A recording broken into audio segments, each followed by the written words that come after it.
my administration, Jamaica has experienced 10 consecutive quarters of economic growth since the pandemic. 10 consecutive quarters of economic growth since the pandemic.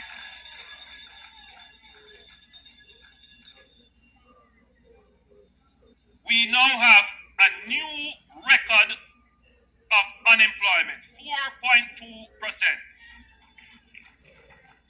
We have record international reserves, almost $5 billion of reserves now. Never had that before in Jamaica. Good government, good management of the economy has done that.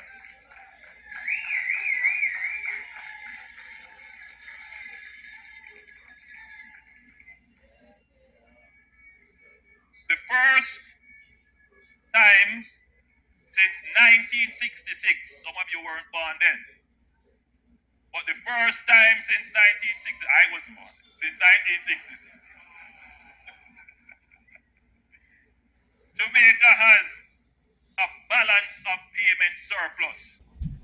When the JLP leader and the Prime Minister at the time, Mr. Siaga, called the election in '86, the PNP swept every single parish council.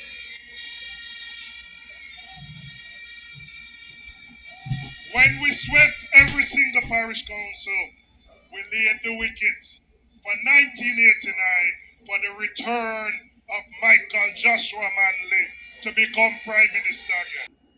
3 local government elections were postponed, and my trial dates were month after month postponed by the government because it was running scared. It saw that the UIC had tapped into a small, latent energy of the people that was just waiting to explode. When we went to Hanover, 55% had water. When we leave, 90% have water. When we got at 38% had good road. Nobody in Western Jamaica get more good road than me on putting road. Nobody. Nobody not send me more people on the farmer program than me. I want to know that. So me not come here to be lazy. Me come here to work. Hello, I'm Dudley Thompson and welcome to WDT Media TV.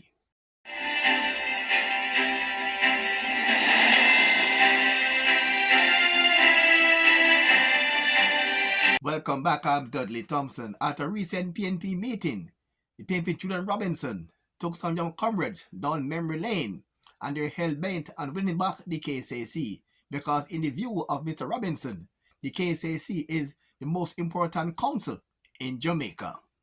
This election is the most important and consequential local government election since 1986. And for the younger comrades, I'm going to explain what happened in 1986. After the bogus election in 1983, there were 60 Labour Party MPs. We had none. When the JLP leader and the Prime Minister at the time, Mr. Siaga, called the election in '86, the PNP swept every single parish council.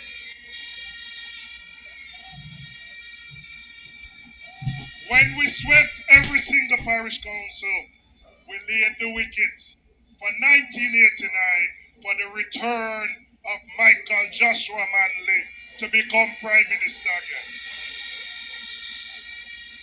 And that laid the wicket for 18 years of progress and development and improvement for the majority of the Jamaican people. So they hear me now.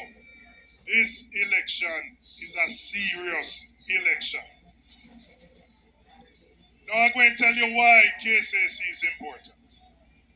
In November 2016, when the ballots were counted, the Labour Party had 21, we had 19.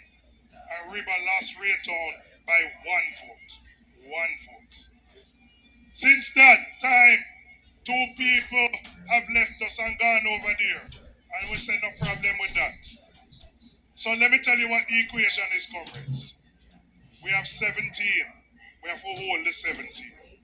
We're going to win back the 2 that those people went with because they are PNP divisions.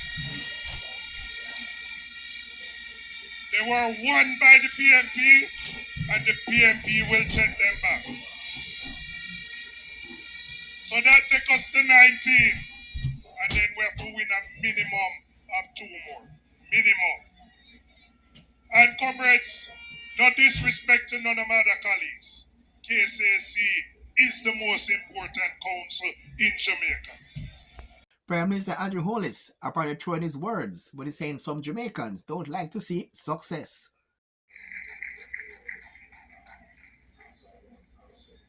There are some people in our country who do not like to hear success.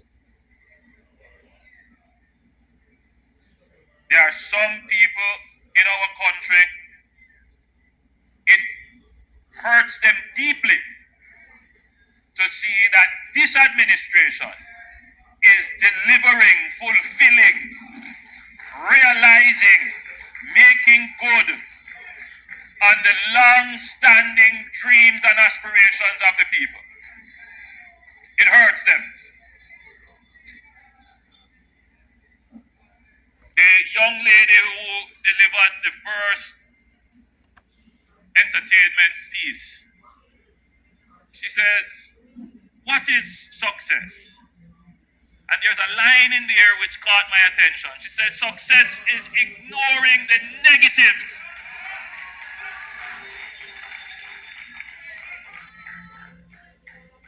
Because if you follow some of the comments, you would draw the conclusion that it was better we didn't build the road. If you follow the criticisms to the logical conclusion, then you would have to conclude, well, may as well we never build the road. May as well we just leave it as it was. We saw the criticisms and the complaints about dust, about flooding. And one would think that it is since we started to repair the road.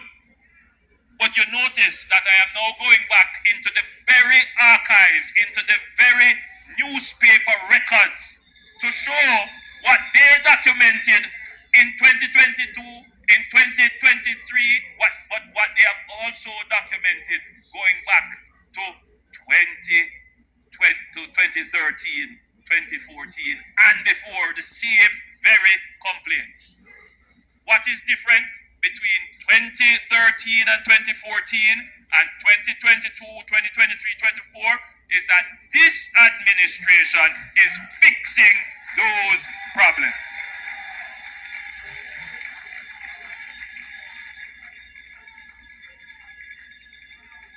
So the problems didn't start with us. The problems have been there from emancipation through to the Morant Bay Rebellion, coming right up now to labor riots. The problems of our country have been there. So don't argue as if these things just materialize and a snap of a finger they're going to be changed. What is different now is that when we were struggling with bad roads, bad health care, bad everything, we had a bad economy that could not deliver to fix those problems. Now you have a government that is fixing the economy. And as we fix the economy gives us capacity, and we use that capacity now to spend on the people, and that is how we have a caring economy, an economy at which the people are at the center. UIC leader Joseph Patterson is saying that Andrew Holness was scared of UIC. That's why he kept postponing the elections. He also stated that in the past, his party was being sabotaged. 3 local government elections were postponed, and my trial dates were month after month postponed by the government because it was running scared. It saw that the UIC had tapped into a small, latent energy of the people that was just waiting to explode. So the powers that be did everything in their power to kill the UIC before any election would be called. that they completely obliterate the UIC from your memory, from your consciousness, and from your desire for change. They practically blocked us from all traditional media in various ways. They shadow banned us on social media in ways you don't even understand, how they can go behind the scene and pay to have the algorithm treat us differently from it would treat some other organization. They sent infiltrators into our movement to attempt a coup. They used social media influencers to spread lies and propaganda. They mounted a Joe Must Go campaign to assassinate my character. They used the fact that they will not give us a bank account to try and tarnish my reputation. They raise up plans after plans inside the movement that they sent to even befriend me and try to pull me down. They play upon the minds of the ignorant and those who hate accountability to poison them against me. But all of these tactics have failed. Even though they may hurt, they have failed. Yes, they have damaged the UIC, they have slowed our process, but we're not going away. We keep coming back. We spring up again. Every time they clip us, we keep springing back. And while we're struggling, we're not giving up. Now in 2022, after much frustration caused by some of the plans they placed into our organization, in our very board, I resigned and then reversed my decision. I have returned to active duty, and I will see us through to our first term in government. With that said, what you might want to ask, what are my immediate goals in terms of Northeast St. Elizabeth? Because we don't elect prime ministers directly in Jamaica. What we elect are MPs in each of the 63 constituencies. And it's only the leader of the winning party, if he or she wins their seat, are then coronated prime minister under the current system. So at the end of the day, all elections are local. Each member of the UIC, each candidate of the UIC needs to ensure they win their local constituency if they're going to be able to make any meaningful impact at the national level. PNP's Ian Hales is promising water and roads in Westmoreland. A lot of you want water. Every day, every tourist use up to 400 gallons of water while you don't have no water at your house. The leader of the opposition has asked me to take on the portfolio of water. And everybody here know Derek Parson, Christian. We take the first. So rest assured. I'm going to tell you this about me, I'm not lazy. I'm not lazy, that's one thing about me. When we went to Hanover, 55% had water. When we leave, 90% have water. When we got there, 38% had good road. Nobody in Western Jamaica get more good road than me on putting road. Nobody not send me more people on the farmer program than me. I want to know that. So me not come here to be lazy. Me come here to work.